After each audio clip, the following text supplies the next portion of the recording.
The case of the silent toddler. The gavel rapped, a surprisingly gentle sound in the tense atmosphere. Judge Thompson adjusted his glasses, his gaze sweeping over the sterile courtroom. Eleanor Vance, a woman sculpted from sharp angles and expensive fabric, stood ramrod straight beside her lawyer. Across the aisle, David Chen fidgeted, his tie slightly askew, his lawyer offering him a reassuring pat on the shoulder. The air hung thick with unspoken accusations and years of simmering resentment. "Good morning," Judge Thompson began, his voice warm, almost avuncular. "We're here today regarding the custody of Mei Wong. Ms. Vance, perhaps you'd like to begin?" Eleanor launched into her opening statement with practiced ease. Her words were precise, her tone controlled. She spoke of a stable home, of educational opportunities, of a structured environment essential for Mei's development. She painted a picture of David as well-meaning but ultimately incapable, lacking the financial resources and organizational skills to provide Mei with the life she deserved. David, in response, stammered slightly, his lawyer interjecting occasionally to clarify points. He spoke of the deep bond he shared with Mei, of the love and nurturing he provided, of the importance of cultural heritage and the close-knit community he offered. He argued that Eleanor, driven by ambition, prioritized her career over Mei's emotional well-being. Judge Thompson listened intently, his expression unreadable. He scribbled notes, occasionally glancing at Mei, who sat between her parents, her small hands clasped tightly in her lap. She was a petite child, almost doll-like in her stillness. Her dark eyes, usually bright with curiosity, were downcast, fixed on the polished floor. She hadn't uttered a single word since entering the courtroom. "Ms. Vance," Judge Thompson said, interrupting her meticulous recital of Mei's academic achievements. "You mentioned Mei's exceptional intelligence. Can you elaborate?" Eleanor beamed, clearly pleased to steer the conversation towards a topic she considered a strength. "Mei is advanced for her age. She grasps concepts quickly. Her teachers are consistently impressed. We've even explored early entrance into a gifted program." Judge Thompson nodded, then turned his attention to David. "Mr. Chen, what are your observations regarding Mei's personality?" David hesitated. She's a very sweet girl. Sensitive. Observant. She loves to draw, to read. She's just a little shy." He glanced at Mei, a flicker of worry in his eyes. The judge watched Mei carefully. There was something about her silence, her rigid posture, that didn't quite align with the picture being painted. It wasn't just shyness, it was something deeper, a quiet withdrawal, a subtle tension coiled beneath the surface. He leaned forward. "Mei," he said, his voice gentle, almost a whisper. "Would you like to tell me anything about how you're feeling today?" Mei didn't respond. She remained motionless, her gaze fixed on the floor. The silence stretched, thick and heavy.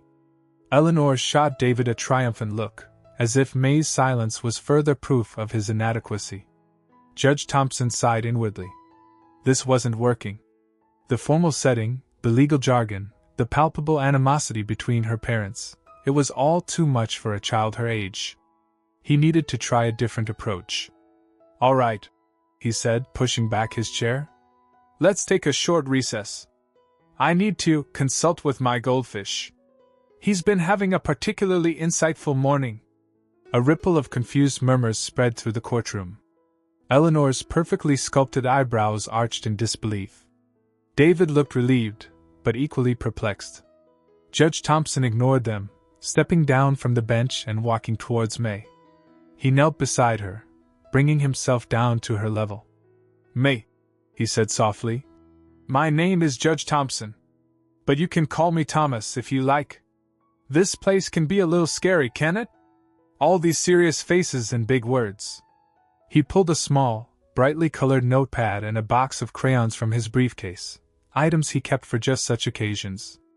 "Tell you what," he continued. "How about we draw something? Anything you want. A dragon, a princess, a really grumpy cat, whatever pops into your head." He placed the notepad and crayons on the table in front of her. Mei didn't react. He resisted the urge to push, to prod. Instead, he simply sat beside her, patiently waiting. After a long moment, Mei's small hand tentatively reached out and picked up a blue crayon. She looked up at Judge Thompson, her dark eyes still guarded, but a flicker of something, curiosity, perhaps, shone within them. A game of truth or lie. This deviates from established protocol, I concede, Judge Thompson began, the chair beneath him emitting a weary groan as he leaned back.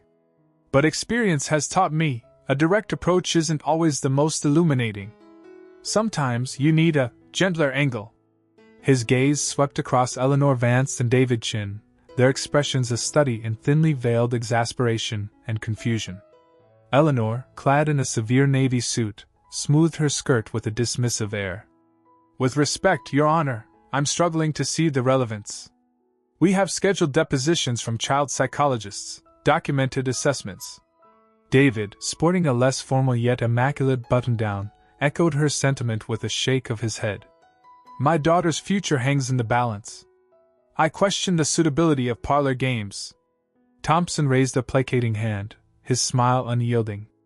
Bear with me. Humor Mei, more importantly. She's been quieter than a church mouse since arriving, a state I intend to remedy. We'll play truth or lie. I pose a query, she declares its veracity. Simple. He directed his attention towards Mei, perched nervously on the edge of her seat, clutching a well-loved panda. Ready, Mei? Mei's dark, fathomless eyes darted towards him, then retreated to the comforting presence of the panda. After an extended pause, she offered the barest inclination of her head. Splendid, Thompson responded, his tones softening. Truth or lie, your panda's name is Mr. Snuggles.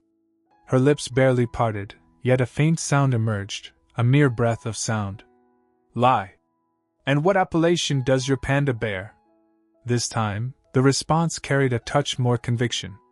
Pow pow. Pow pow, Thompson repeated, relishing the euphony of the name. Charming. Truth or lie, Pow Pow enjoys a diet of bamboo. Truth.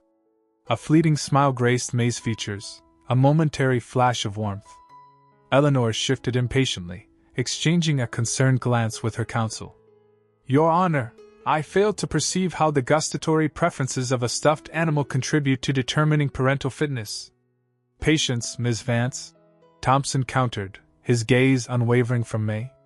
Truth or lie, you enjoy constructing with your building blocks in the kitchen. Lie. Where do you prefer to erect your architectural marvels? My room, Mei declared, a hint of assurance creeping into her voice. By the window. David leaned forward, recognition dawning in his eyes. She does favor building towers near the window. She says it's so the dragons can spot them. Thompson's face lit up. Dragons, you say? Truth or lie, you possess a red dragon fashioned from building blocks. Lie, Mei replied promptly. I have a blue one. Eleanor's lawyer, a severe woman with habitually pinched lips, cleared her throat officiously. Your Honor, while I acknowledge your efforts to connect with the child, this is an unproductive use of our time. My client has meticulously documented instances of Mr. Chen's erratic behavior. We must address those concerns, not indulge in frivolous amusements. Thompson sighed inwardly, a silent acknowledgement of their inability to comprehend. He sought more than mere empirical data. He yearned to ignite a spark, forge a connection, glimpse the young girl concealed beneath the weight of legal proceedings. Truth or lie, you derive pleasure from drawing pictures of your family. He scrutinized Mei with meticulous care, observing the subtle knitting of her brow. Truth, she murmured, barely audible. And of whom do you create these artistic renderings? A protracted silence descended, pregnant with unspoken emotions. Mei's gaze flitted between Eleanor and David, her slight frame radiating tension. Eventually, she whispered, Everyone. David's hardened features softened. He realized he hadn't witnessed her artwork in weeks, not since the discord had escalated. A sharp pang of guilt pierced him as he confronted the extent of his negligence. Eleanor, however, remained unmoved. She tapped her immaculately manicured nails against the table, her expression a carefully constructed mask of polite disinterest. This was absurd. She possessed a painstakingly assembled case, fortified by irrefutable evidence and expert testimony. How could these trifling childish pronouncements possibly sway the outcome? She remained convinced she could provide Mei a consistent, supportive environment that David, burdened by his capricious temperament and artistic inclinations, could not. A blue dragon made of plastic bricks wasn't going to alter the fundamental truth of that. Unintentional revelations. Judge Thompson leaned in, forearms planted on the bench's gleaming surface. "Mei, sweetheart, tell me, what do you enjoy most when you're with your mommy?" His tone was soft, coaxing, yet he registered the palpable tension emanating from Eleanor and David. This entire proceeding felt precarious, a tightrope walk. He prayed he wasn't compounding an already fraught situation. Mei, elevated by a booster in the witness chair, glanced at Eleanor. Her expression remained a placid, unreadable mask. After a drawn-out silence, she murmured, "Reading. Reading? How lovely! What stories capture your imagination?" Thompson inquired, careful to keep his eagerness from sounding condescending. Another hesitation. "Fairy tales. About princesses." Eleanor subtly shifted in her seat, a nearly imperceptible tremor that nonetheless caught David's attention. He noticed a faint pursing of her lips. "Princesses, delightful! And who regales you with these tales?" Thompson pressed on, oblivious to the undercurrents. Mei's eyes darted to David, then back to the judge. "Mommy sometimes. Grandma mostly." Thompson's face brightened. "That's wonderful, Mei. Does your mommy read to you every night without fail?" Mei slowly shook her head. "Only sometimes. When she's not busy." A pregnant pause descended on the room. Eleanor's lawyer, Ms. Davies, cleared her throat officiously. David experienced a surge of something akin to vindication, swiftly followed by a pang of conscience. He had suspected Eleanor's late nights were more frequent than she admitted, but he'd resisted confronting her directly. He'd preferred to trust her. "Mei, my dear," Thompson continued, his brow creasing slightly, "what occupies Mommy's time when she's busy?" "She types," Mei replied quietly, tracing invisible patterns on the chair's armrest. "On her computer. In her study." "And does this happen every evening?" Mei hesitated. "Almost every night. After supper." Ms. Davies emitted another muted sound, a blend of a sigh and a stifled cough. Eleanor sat ramrod straight, her eyes glued to Mei. Thompson pivoted to Eleanor. "Ms. Vance, your sworn statement indicates you make it a point to read to Mei each evening before bedtime." Eleanor's jaw clenched. "I do, Your Honor. Whenever I can. I have a demanding profession, as the court is aware, but I always prioritize Mei's welfare." "Of course. Yet Mei's testimony suggests it isn't quite every evening. Might it be possible that you've glossed over the reality slightly?" Eleanor's tone sharpened. "I wouldn't call it glossing over, Your Honor. I may have overstated the regularity slightly. My agenda is unpredictable." David observed Eleanor with deepening disquiet. He hadn't fully appreciated the extent of her flexibility with the truth. He glanced at his own counsel, Ms. Sharma, who was scribbling notes with fervid intensity. Thompson, sensing a subtle change in the atmosphere, persisted. "Mei, do you recall your trip to the menagerie last month?" Mei nodded, a small, almost undetectable inclination. "Who accompanied you to the zoo?" "Mommy and Aunt Carol." Eleanor visibly flinched. David frowned, puzzled. Aunt Carol? He had no recollection of Eleanor mentioning a zoo outing with anyone by that name. He certainly hadn't been included. "And what fascinating creatures did you encounter at the zoo, Mei?" Thompson inquired gently. "Monkeys. And enormous felines. And a frightening serpent. Did you enjoy yourself?" Mei shrugged noncommittally. "It was all right. Aunt Carol bought me frozen custard." Thompson paused, then redirected his attention to Eleanor. "Ms. Vance, in your pretrial questioning, you stated that you took Mei to the aquarium last month. There's no reference to a zoo visit with Aunt Carol. Could you enlighten us on this discrepancy?" Eleanor's face now bore a rosy hue. "There appears to be a misunderstanding, Your Honor. I did indeed take Mei to the aquarium. Perhaps her memory is fuzzy. The zoo, that must have been with my acquaintance Carol on a separate occasion." Ms. Sharma leaned into David and whispered, "This is beneficial, David. Very beneficial." David, however, felt a cold dread coiling in his gut. This wasn't beneficial. This was messy. This was exposing fissures in Eleanor's carefully constructed image, cracks he hadn't fully recognized.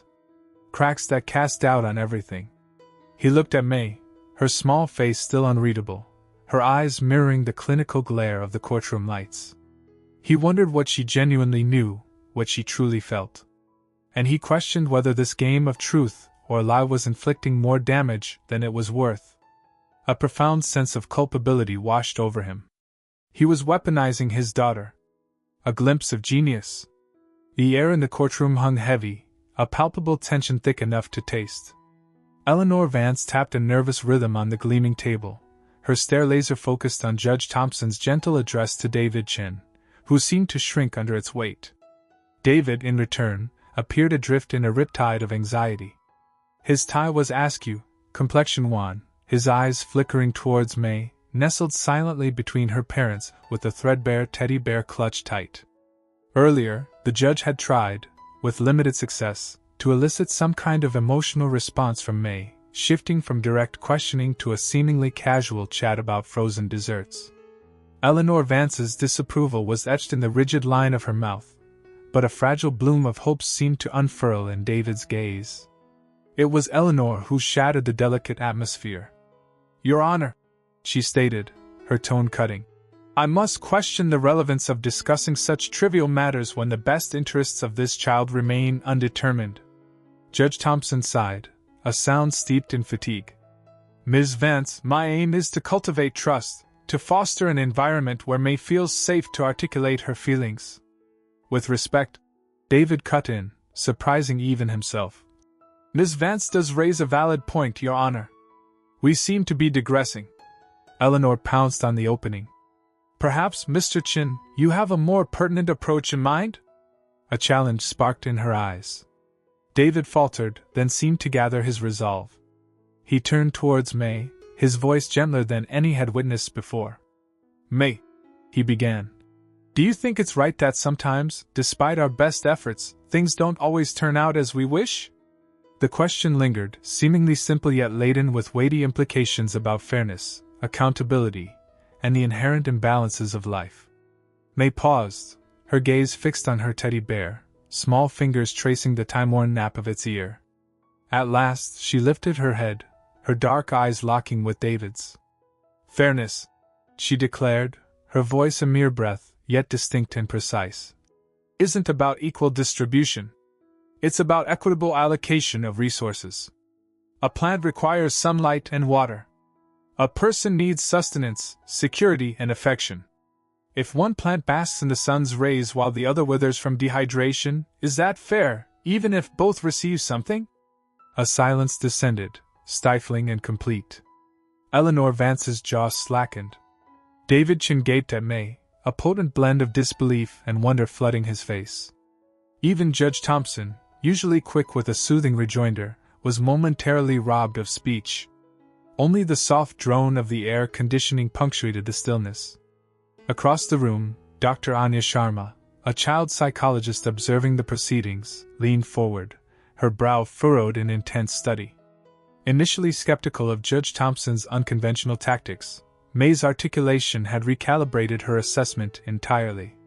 The child's nuanced understanding of abstract ideas, her capacity for sophisticated thought, far outstripped her age. It was, simply put, remarkable. Eleanor Vance was the first to regain her composure, although her voice betrayed a hint of strain. "That's an interesting metaphor, Mei. But this isn't about flora and hydration. It's about..." She hesitated, groping for the appropriate phrasing. "Parental entitlements and obligations." Mei tilted her head, her gaze steady. "But parental obligations are analogous to sunlight and water, aren't they? If one parent provides all the essentials for a child to flourish, while the other, Does not. Is it equitable to pretend they both deserve equal authority in the child's upbringing? The atmosphere crackled with unspoken energy. Eleanor Vance opened her mouth, then closed it soundlessly, color rising in her cheeks. David Chen felt a wave of humiliation wash over him.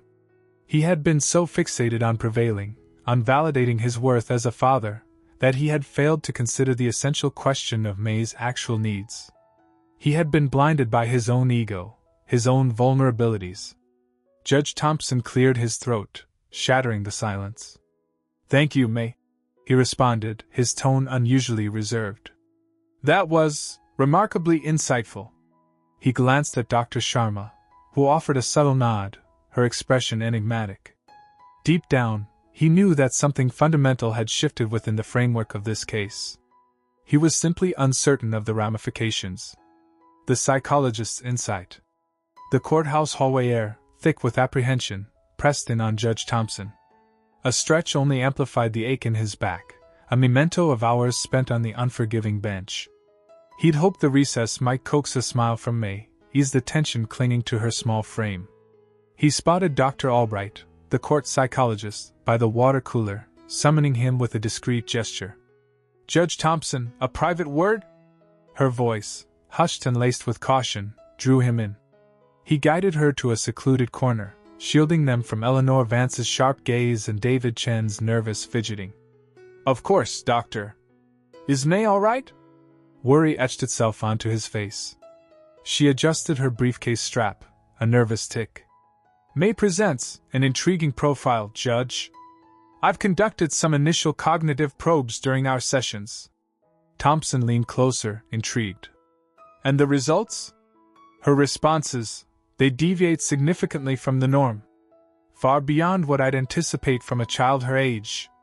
Further testing is essential for confirmation, but I strongly suspect Mei exhibits exceptional intellectual aptitude. Her words resonated, altering the tenor of the space. Exceptional? He pictured Mei's solemn face, those dark eyes that seemed to drink in the world. The directness, the penetrating insights she displayed when answering, which he'd previously attributed to the game's relaxed atmosphere. "How exceptional, Dr. Albright?" The question escaped him, a near whisper. "Premature to quantify precisely, but these initial assessments suggest gifted, perhaps even profoundly gifted, potential." She paused, letting the weight of her statement settle. "The implications are considerable, Judge. Her developmental prerequisites likely diverge sharply from her parents' perceptions." Thompson raked a hand through thinning hair. Considerable, indeed. He'd envisioned the truth or lie game as a gentle means to allay Mei's anxieties, a path to unveiling her custody preferences. He'd unwittingly unearthed something far more profound. He recalled Mei's answers, the subtle shadings, the latent brilliance he'd initially brushed off as youthful innocence. He remembered her response to the question about her favorite subject. Astronomy, because space is big and quiet and far away. Hardly typical crayon and cartoon fare. "This shifts the paradigm, doesn't it?" he murmured, more to himself than to Dr. Albright. "It introduces a crucial layer, Judge. Any custody arrangement must prioritize Mei's intellectual nurturing. She needs an environment that stimulates her abilities and fosters her intellectual growth." He nodded slowly, his mind reeling. This transcended a simple determination of who could provide the better home.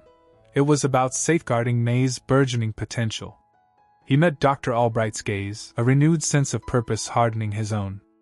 "Thank you, Doctor. Your insight is invaluable." As Dr. Albright rejoined the others, Thompson gazed out at the city, a sprawling panorama of concrete and steel. The game had taken on a life of its own, evolving from a simple instrument into a revealer of unexpected truths. He considered David Chen, his visage a roadmap of anxiety and fervent desire. Then Eleanor Vance, whose initial skepticism had gradually ceded to rapt attention.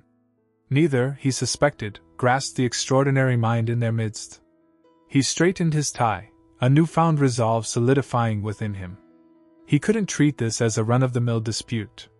He bore a responsibility, not just to Mei's parents, but to Mei herself. He had to ensure this remarkable child had every chance to thrive. The recess neared its end. He needed to be prepared. He needed to navigate the intricacies of the law, the fretful anxieties of the parents, and the daunting responsibility of Mei's untapped promise. He inhaled deeply. The game, it seemed, was only just commencing. Unmasking the truth. Judge Thompson leaned forward, the playful glint in his eyes softening into a look of genuine concern. The Lego castle sat between them, a colorful monument to awkward silences and unspoken anxieties. "Mei," he began, his voice a gentle rumble. "We've built a pretty impressive fortress here. Now tell me, if you could choose, which tower would be your home tower?" Mei's small hands tightened around a blue Lego brick. She glanced at Eleanor, a flicker of something unreadable in her dark eyes, before looking back at the castle. She pointed a hesitant finger at a tower built primarily of yellow bricks, smaller and slightly askew compared to the others. "The yellow one?" Judge Thompson asked, surprised. "That's an interesting choice. Why that one, Mei?" She shrugged, a delicate movement of her shoulders. "It's sunny." "Sunny?" David shifted in his seat, a furrow appearing on his brow. Eleanor's home was notoriously shaded, tucked away behind towering oak trees. His apartment, on the other hand, was bathed in sunlight, especially in the mornings. "And does it feel like home?" Judge Thompson pressed gently. Mei hesitated again, her gaze drifting towards Eleanor, who was watching her with an unsettling intensity. "Sort of. Mommy says sunshine is good for you." The judge's smile faltered, a barely perceptible flicker. "That's true, sunshine is good. But does the tower feel like home to you, Mei? Does it feel safe and warm?" Mei fiddled with the Lego brick, avoiding his gaze. "Mommy makes it warm. She reads me stories." David leaned forward further, his anxiety palpable.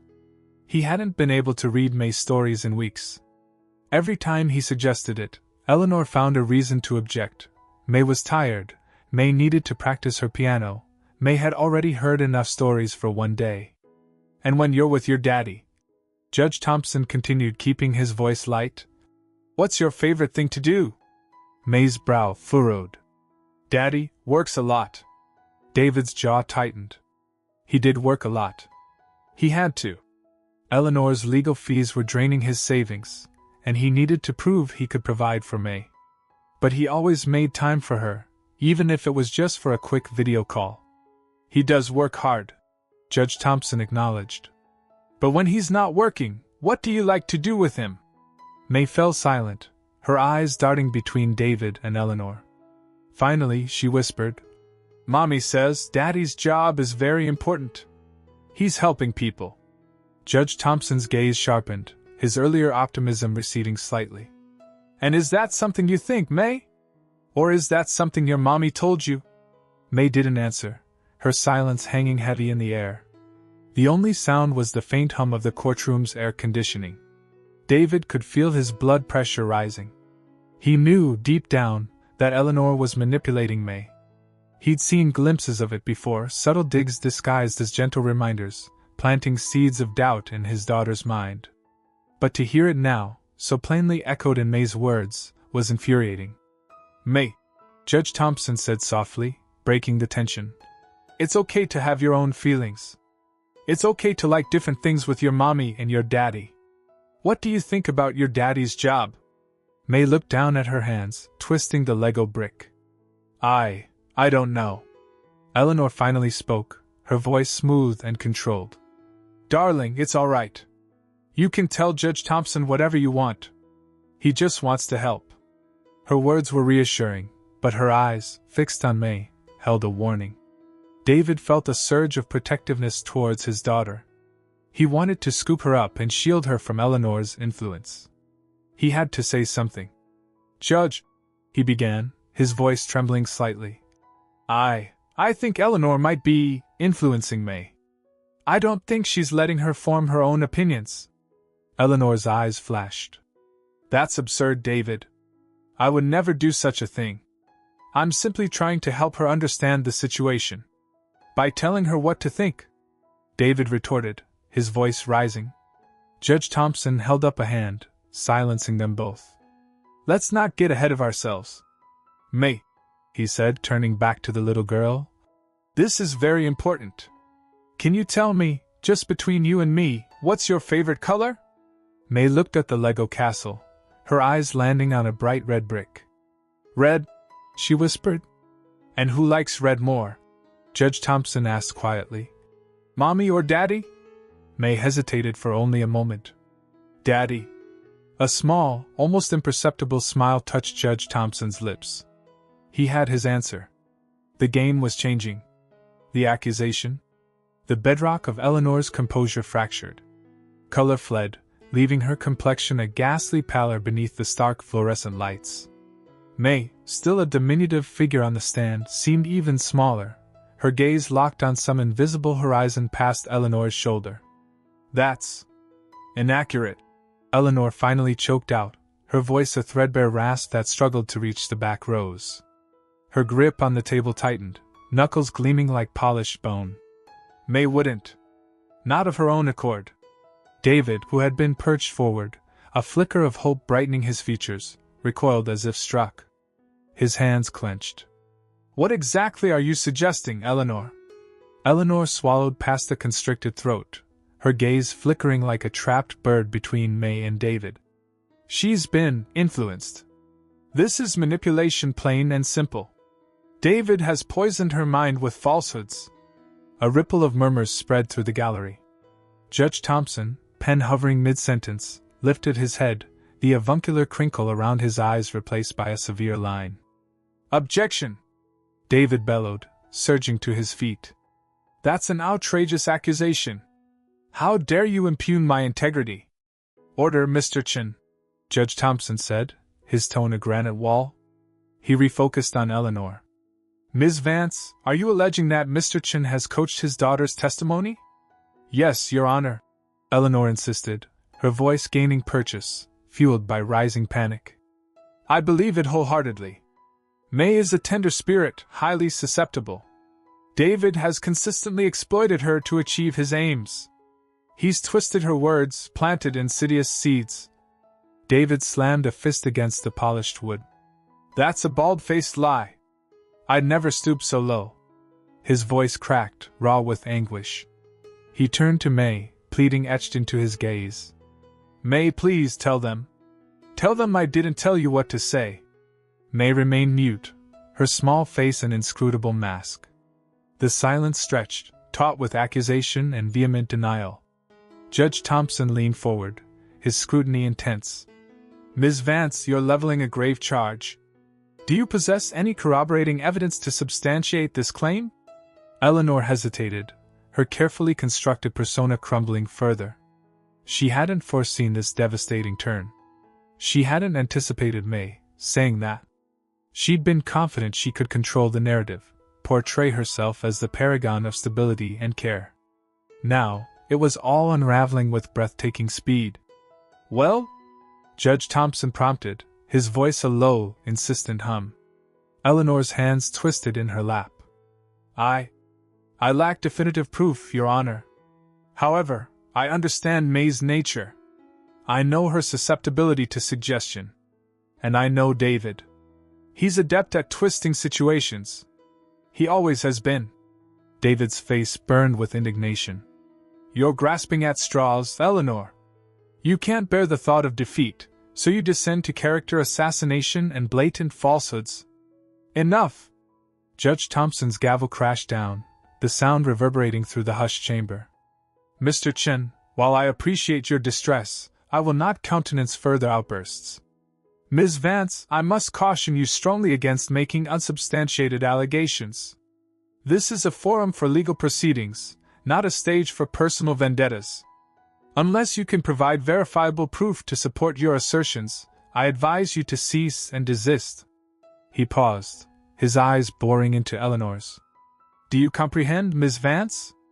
Eleanor, defeated, gave a sluggish nod. Yes, Your Honor. The atmosphere in the courtroom remained thick and stagnant, laden with unspoken accusations and smoldering resentment. The hush was broken only by the stifled weeping of a woman in the gallery, a relative of David's, overcome by the emotional maelstrom. Judge Thompson sighed, raking a weary hand through his receding hairline. His gaze softened as he turned to Mei. "Mei," he inquired gently, "are you feeling all right? Would you prefer a recess?" Mei offered no response, her eyes still fixed on some distant, unknown point. She resembled a delicate figurine, breakable and lost in her own world. Judge Thompson, a frown deepening between his brows, addressed the attorneys. "Perhaps an adjournment is in order," he suggested, "to allow everyone an opportunity to regain their composure. We will reconvene in the morning."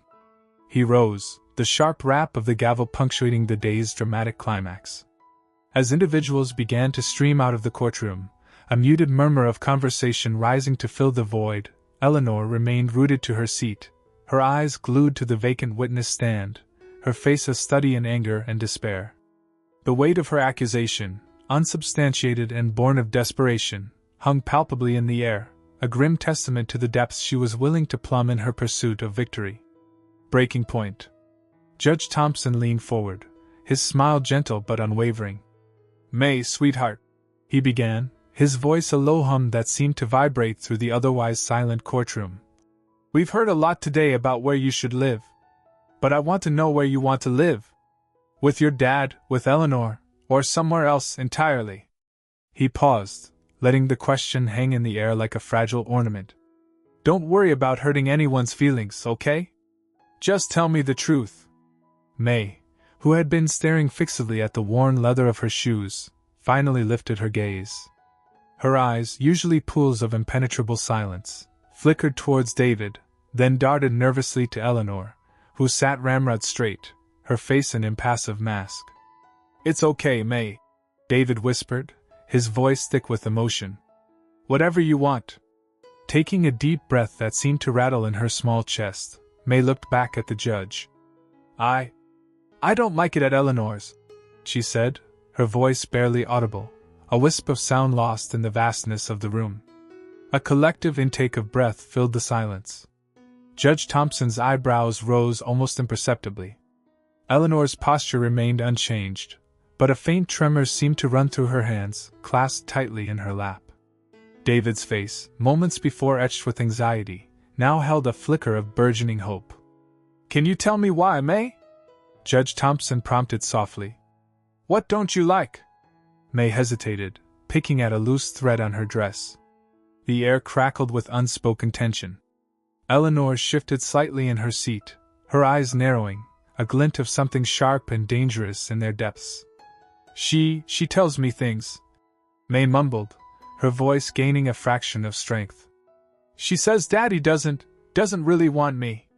That he's too busy. And she makes me practice saying things." The judge's jovial facade crumbled slightly. He leaned forward, his expression now one of intense concentration. "Saying what kind of things, Mei?" Mei's lower lip trembled. "Things about Daddy. About how he's not a good daddy. And that I should tell you I want to stay with her." A tear escaped her eye, tracing a clean path down her cheek. The courtroom felt like it had been plunged underwater. The muffled sounds of the city outside seemed to fade away, leaving only the heavy, rhythmic thumping of David's heart in his ears. He wanted to reach out, to comfort Mei, but he was afraid to break the fragile thread of her testimony. Eleanor's carefully constructed composure finally shattered. Her face, moments before a study in stoic denial, crumpled like a discarded piece of paper. The color drained from her cheeks, leaving her skin a sickly pallor. Her eyes, wide with a mixture of fear and despair, darted around the room, as if searching for an escape route. "That's enough!" Eleanor gasped, her voice a raw, ragged whisper. She stood abruptly, the sudden movement startling everyone in the room. This is absurd.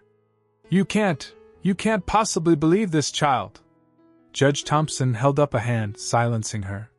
His gaze, no longer warm and avuncular, was now steely and unwavering. "Please, Miss Vance. Let her speak." Eleanor sank back into her chair, defeated. Her shoulders slumped, and she covered her face with her hands. A choked sob escaped her lips. After a long, agonizing silence, she lowered her hands, her face streaked with tears. "It's true," she confessed, her voice barely a whisper. I did try to influence her. I told her things about David, things that weren't entirely true. I wanted her to choose me. I thought if she loved me, then maybe I could finally have a family." The air hung thick with the weight of her confession. The carefully constructed narrative, the meticulously crafted image of the concerned stepmother, had dissolved, leaving behind only raw, unadulterated vulnerability. I'm not fit to be her primary caregiver," Eleanor continued, her voice choked with emotion. "I see that now. I let my own desires, my own insecurities, cloud my judgment. I truly believed I was doing what was best for Mei, but I was wrong." She looked at Mei, her eyes filled with a desperate plea for forgiveness. "I'm so sorry, Mei." The courtroom remained silent, the only sound the quiet weeping of a broken woman. The tension that had gripped the room for so long finally began to dissipate, replaced by a sense of profound sadness. The breaking point had been reached, and with it, the carefully constructed facade had crumbled, revealing the raw, flawed humanity beneath. The case had taken a sharp turn, and the future of Mei Wong hung precariously in the balance. A new beginning. Mei's small hand quivered in David's. He knelt, his own pulse a frantic tattoo against his ribs.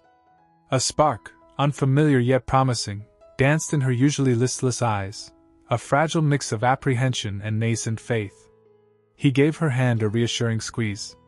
"It's all right, Mei," he murmured, emotion clogging his throat.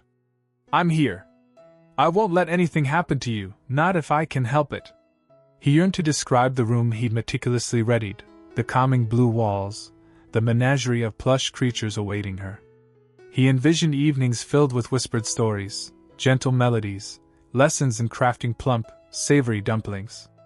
The weight of the situation, the sheer magnitude of what he was fighting for, constricted his voice. Eleanor Vance observed them, her initial doubts receding, replaced by a focused gaze.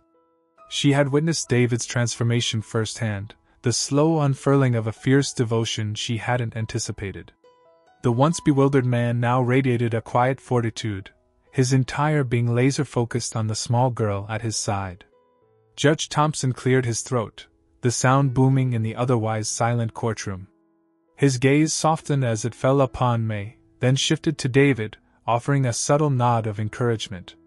Finally, his eyes swept over the assembled legal teams, his expression hardening with resolve. He'd spent weeks consumed by this case, meticulously dissecting testimonies, scrutinizing every piece of evidence. He'd even buried himself in research on childhood trauma and the developmental impact of instability. A definitive decision had finally crystallized in his mind late the previous evening. After exhaustive review of the presented evidence, consideration of expert opinions, and mindful attention to the child's implicit wishes, Judge Thompson announced, his voice resonant and commanding, "This court concludes that placement with David Chen is unequivocally in Mei Wong's best interest."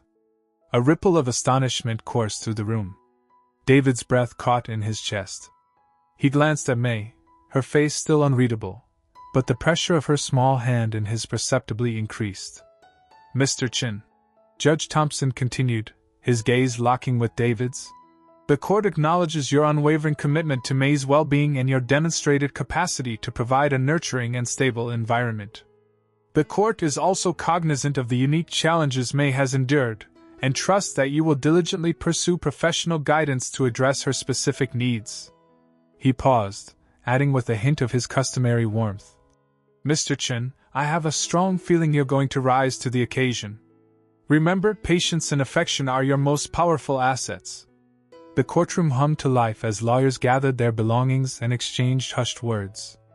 Eleanor Vance approached David, a subtle smile gracing her features. "Congratulations, Mr. Chen," she offered. "You've undoubtedly earned this." David rose, gently helping Mei to her feet. He knelt once more, meeting her gaze directly. "We're going home, Mei," he reassured her softly. "We're going home together." Scooping her into his arms, he cradled her close. She remained passive, neither resisting nor embracing. Carrying her out of the courtroom and into the radiant sunlight, he felt a monumental weight lift, replaced by a profound sense of obligation and a budding anticipation. Asterisk. Years afterward, Mei stood in a bright kitchen, meticulously measuring flour for dumplings, her brow furrowed in concentration. Peals of laughter drifted from the living room, where David was locked in an intense go match with a close friend. The walls of the once bare blue room were now adorned with a vibrant collage of drawings and photographs, a testament to a life brimming with affection, joy, and unwavering support. The girl he'd once known was gone. This Mei was vibrant, curious, bursting with life.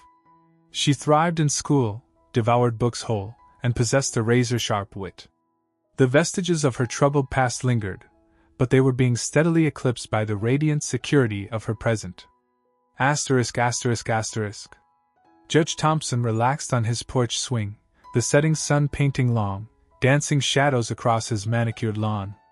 The Mei Wong case often surfaced in his thoughts. It was one of those cases that clung to you, a constant reminder of the immense power he held and the profound ripple effect of his decisions. He sipped his iced tea and leaned back, a faint smile playing upon his lips.